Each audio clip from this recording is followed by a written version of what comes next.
पिंडदान काहापाई हिंदू धर्म रे विश्वास करुथुबा अधिकांश लोक विश्वास करुछंती मृत व्यक्तिर आत्मा कृतकर्म अनुसार स्वर्गगामी हुए किंबा नरकगामी हुए। सेठारे कृतकर्मर फल भोग करि सारी पुनः एही पृथ्वी रे जन्म लाभ करिथाए।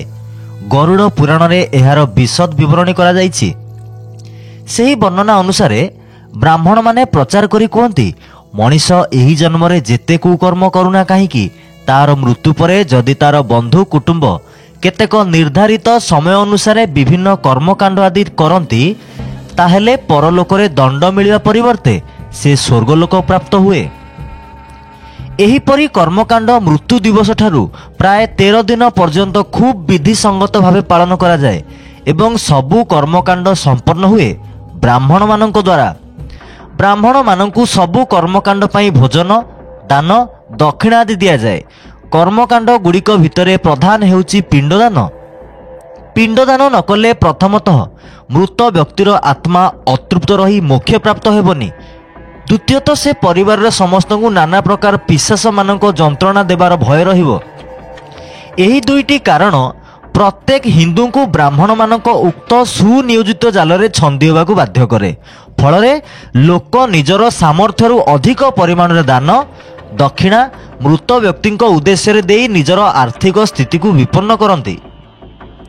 पिंडदानर महत्व अनेक धर्म ग्रंथ रे देखिबाकु मिले। गीतार प्रथम अध्याय रे 41, 42, 43 नंबर श्लोक रे अर्जुन श्रीकृष्ण को कहउचंती युद्ध रे समस्ते मरीगले पितृपुरुष को पिंडदान करिवो किए? पिंडदान नकले पितृपुरुष अभिशाप देबे जहा फल नारी माने व्यभिचार रे लिप्त रही वर्ण संकर जन्म करिवे। एही सबु विषय गरुड़ पुराण रे आहुरी प्रांजल भावे वर्णना करा जाइछि। एतिरे स्वर्ग नरक मृत्यु परे आत्मार परलोक गमन सेठारे जमपुर रे मिलुथिबा दुख और जंत्रणार वर्णना जेउ भली भावे करा जाइछि ताहा सुनी जे कौनसी धर्मभीरु लोक ब्राह्मण को आगरे आत्मसमर्पण करिया व्यतीत अन्य उपाय खोजी पाए नहीं।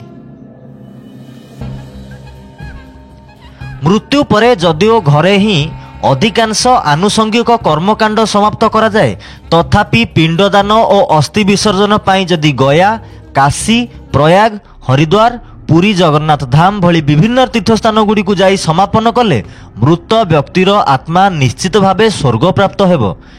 ए समस्त स्थान अपेक्षा गयार महत्व टिके अधिक बोली कहा जाए। वायु पुराण अनुसारे गया नामक एक असुर घोर तपस्यारत थिला। से तपसिद्धि परे विष्णु को वर प्राप्त होई जो मनुष्य और पशु को स्पर्श करुथुला से समस्ते स्वर्ग प्राप्त हो जाउथिले। एही भली अवस्था देखि स्वर्गर देवता माने महाचिंतारे पड़ीगले। बेलकु बेल स्वर्गरे स्थानाभाव घटिला। देवता माने जाई विष्णु को ए समस्या संपर्क रे अवगत कराइले। निजे वर देइथिबा गयासुर को देवतांको स्वार्थ रखिया पई विष्णु निधन कले। गयासुर को निधन करि सारी ताकू पुणी वर देले जेउठी तोते हत्या हेइची सेठी तोरी नाम रे जेउ मृत व्यक्ति को पिंडदान करा जिवो से कुआडे ब्रह्मलोक प्राप्त हेबो। एथिरे एते सबु असंगत तथा अविश्वसनीय प्रसंग थिले मध्य धर्म भीरु लोकमानक पई एहा एक अमोघ अस्त्र रूपे आज जाय व्यवहार होई आसीछि। गयासुर तपस्या करी विष्णु को खुशी करी वर प्राप्त करिबा तप सिद्धि जोगु समस्त को स्वर्गारोहण कराइबा स्वर्गरे मध्य स्थानाभाव हेबा देवता मानकर चिंता बढ़िबा मंगलमय विष्णु गयासुर को बिना दोषर हत्या करिया पछरे कौन उद्देश्य थिला जेउति पई ताकू हत्या कले पुणी सेही भली वरदान कले काहीकि? शास्त्र अनुसारे जेउ लोकर पिंडदान होई पारे नाही से प्रेतजोनि प्राप्त हुए एवं से अमोक्ष हेबा फलरे अशरीरी रूपे गछ पत्र रे घुरी बुलो थाए। पिंडदान देवा परे ही से नुआ शरीर प्राप्त होई पर लोक को गमन करिवार सुविधा पाए। प्रकृत रे पिंडदान कर्मकांड रे विशेष किसी नहीं। रंधा भात को पिंड करी बाढ़ी दिया हुए। एही क्रिया हुए ब्राह्मण मानक उपस्थिति रे। केवल भात को पिंड बाढ़ी देवाटा तो बड़ कथा नुहे ता सहित जो दान दक्षिणा इत्यादि रे लंबा तालिका जोड़ी हो जाए सेथिरे मनीष सर्वशांत हो जावाटा किछि बड़ कथा नुहे।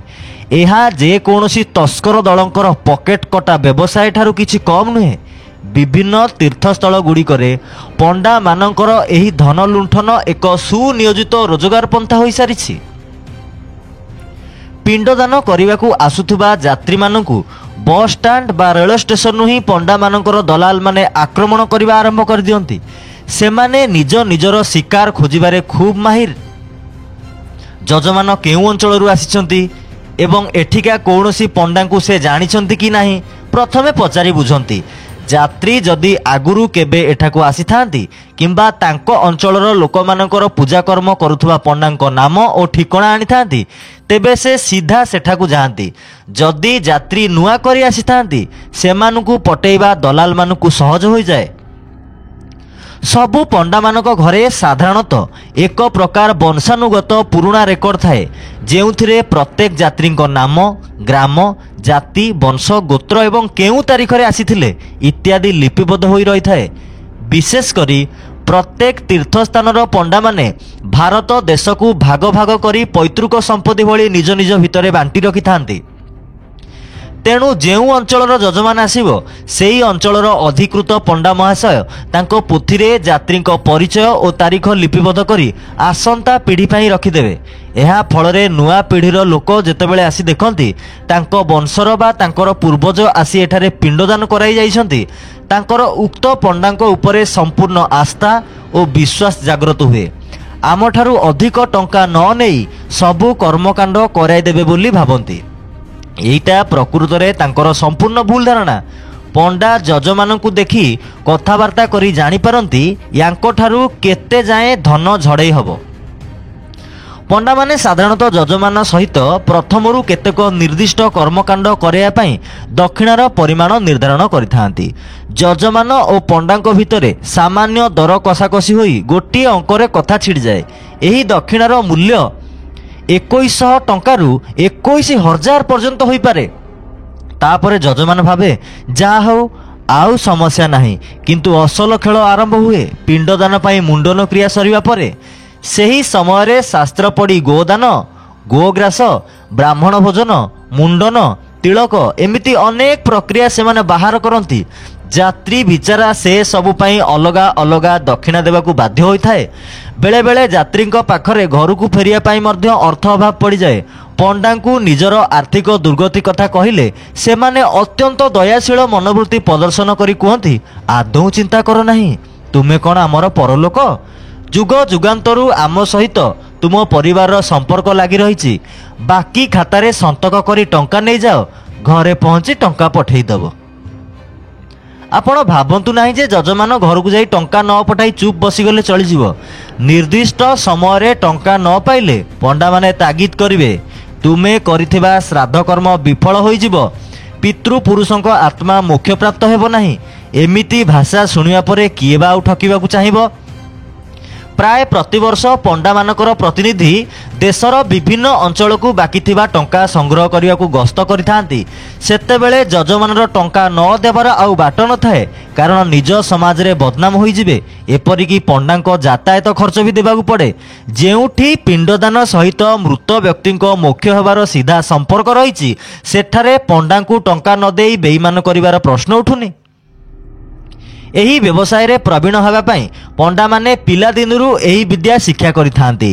ଯଜମାନର ମାନସିକ ସ୍ତରରେ ଜନ୍ମ ଜନ୍ମାନ୍ତରର କାଳ୍ପନିକ ଲୋଭ ଓ ଭୟ ଜାଗ୍ରତ କରାଇ କେଉଁଭଳି ଭାବେ ସେମାନଙ୍କ ପକେଟ ଖାଲି କରାଯାଇପାରିବ ସେ କଳା ସେମାନେ ଖୁବ୍ ଭଲ ଭାବେ ଜାଣନ୍ତି। ଏସବୁ ତ ତୀର୍ଥସ୍ଥାନ ଗୁଡ଼ିକରେ ହେଉଥିବା ଶୋଷଣ ଓ ଲୁଣ୍ଠନର ଚିତ୍ର। ତେଣେ ଘରେ ଘରେ ମଧ୍ୟ ଏହାର ଛବି କମ୍ ବିଚିତ୍ର ନୁହେଁ। ଏଠାରେ ବି ପିଣ୍ଡଦାନ, ଗୋଦାନ, ବ୍ରାହ୍ମଣ ଭୋଜନ, ଦାନ ଦକ୍ଷିଣା ଦେଇ ଯଜମାନ ଆର୍ଥିକ ଶୋଷଣର ଶିକାର ହେଉଛନ୍ତି। ପିତାର ମୃତ୍ୟୁ ପରେ ପୁତ୍ର ଯଦି ଏସବୁ ଅଯଥା ଖର୍ଚ୍ଚ ନ କରିବାକୁ ମନସ୍ଥ କରେ ବ୍ରାହ୍ମଣମାନଙ୍କ ଭାଷଣ ଶୁଣି ଅନ୍ୟାନ୍ୟ ବନ୍ଧୁ ପରିଜନ ଆକ୍ଷେପ କରିବେ, ଦେଖ ହେ ଅମୁକ ଲୋକ ତା ପୁଅ ଝିଅଙ୍କ ପାଇଁ କେତେ କ'ଣ ନ କରିଥିଲା, ଏବେ ତା ପୁଅ ପିଣ୍ଡଦାନ କଲେ ଟଙ୍କା ଖର୍ଚ୍ଚ ହେଇଯିବ ବୋଲି ପଛଘୁଞ୍ଚା ଦେଉଛି। ମନୁସ୍ମୃତି ଅଧ୍ୟାୟ 3 122 ନମ୍ବର ପୃଷ୍ଠା ଅନୁସାରେ ମୃତ୍ୟୁ ଦିବସ ଠାରୁ 13 ଦିନ ଯାଏଁ ଏବଂ ତାପରେ ପ୍ରତି ଅମାବାସ୍ୟାରେ ଓ ପ୍ରତି ବର୍ଷରେ 17 ଦିନ भाद्रव मास पूर्णिमा ठारू आश्विन मासर अमावास्या पर्यंत पितृश्राद्ध रूपे पिंडदान करी ब्राह्मण मानंकु दान देले पितृपुरुष मोक्ष हुअन्ति ओ सेमाने परिवार लोक मानक उपरे संतुष्ट रुहंती। एभली एक रूढ़िवादी परंपरा को मनुवादी धर्मगुरु माने ही सृष्टि करिसंती। एइटी प्रश्न उठुची, जदि दान करिबारे एते बड़ महत्व अछि तेबे केवल ब्राह्मण और पंडा को काहेकि दान दिया जिवो? जेउ माने स्वयं परिश्रम करी रोजगार करने सक्षम सेमानकु न देई अक्षम अनाथालय वृद्धाश्रम इत्यादि को दान देले कौन पितृपुरुष खुशी हुअन्ति नहीं? एभली प्रश्नर तर्कसंगत उत्तर काहारी पाखरे नाही, कारण दान धर्म प्रति लोकंक मनरे आस्था जमई रखिबार एकमात्र उद्देश्य हेउची ब्राह्मणंक मुहरे घिओ महु ढालिबा। पिंडदान बाहानारे लोकंकु एथिरे बांधी रखिबा आहुरी सहज होई जाए, कारण जेतेबेले परिवाररु केही मृत्युवरण करिथांती सेतेबेले समस्तंक मनरे दुख और शोकर कला छाई घेरी रहिथाए। द्वितीय, मृत व्यक्ति प्रति स्वभावतः जागी उठिथिबा श्रद्धा सम्मान और ममता जोगु मृत व्यक्तिर अस्तित्व को शीघ्र भूली न जिबार एक धारणा एवं तार हित कामना करी मोक्ष प्राप्ति जहा किछि करिबा संभव सेतिकी करि पकेबाकू मनरे जागी उठुथबा उन्मादना मनीष को सेतिकी बेले दुर्बल करि दिए। आउ किछि करिबा तो संभव नुहे, तेणु दीर्घ दिन धरी माड़ी बसिथिबा भित्तिहीन विश्वास ही ब्राह्मण आगरे आत्मसमर्पण करिबाकू बाध्य करे। अवश्य आजिकाली बहुत लोक सचेतन हेलेनी, निजकु निजे प्रश्न करुछंती, पृथ्वी रे ब्राह्मण को दान दक्षिणा देले पितृपुरुष को किछि फायदा मिलुछि कि? तथापि समाजर प्रथा और परंपरार बंधन काटी बाहरी आसिबा समस्तंक पई संभव होई पारुनी। पिंडदान और पितृश्राद्धरु मुक्ति पाइबा पई गोटिए मात्र उपाय हेउछि, जदि आपण सतरे घर ठारू दूरे रहउचंती तेबे एहा पालन न कले मध्य केही बाध्य करि परिबे नाही। ता पूर्वरु निजे किंतु बुझी परिबा उचित जे पिंडदान काहा पई। गत हजार हजार वर्षरु दुनियार समस्त आध्यात्मवादी महापंडित माने भूमि रे बसी आकाशरे थिबा तथा कथित स्वर्ग को जीवा पई विभिन्न धार्मिक कर्मकांड करुथिले, किंतु केही स्वर्गर संधान पाइले नाही कि केही भी जणे सेठाकू जाई पारले नाही। विज्ञानर विकास हेबा परे बुद्धिवादी विद्वान माने आकाश को अन्वेषण करी परीक्षा निरीक्षा करी एमिति उड़ंता जान तैयारी कले जे सीधा जाई आमर उपग्रह चंद्र पृष्ठ रे ओल्हाइला, मनीष भी जाई पाद रखी पारिला। एबे मंगल ग्रह को रॉकेट जाई सारलानी, सेमाने पीढ़ी दर पीढ़ी निजर धर्मशास्त्र ज्ञान बल रे स्वर्गर संधान रे आज भी व्यस्त अछंती, हेले ईश्वर तांकर ठिकणा केबे देई नाहांती। वाल्मीकि नायकंक लिखित आजर एई प्रसंग आपनकु केमिति लागिला निहाती जणाइबे।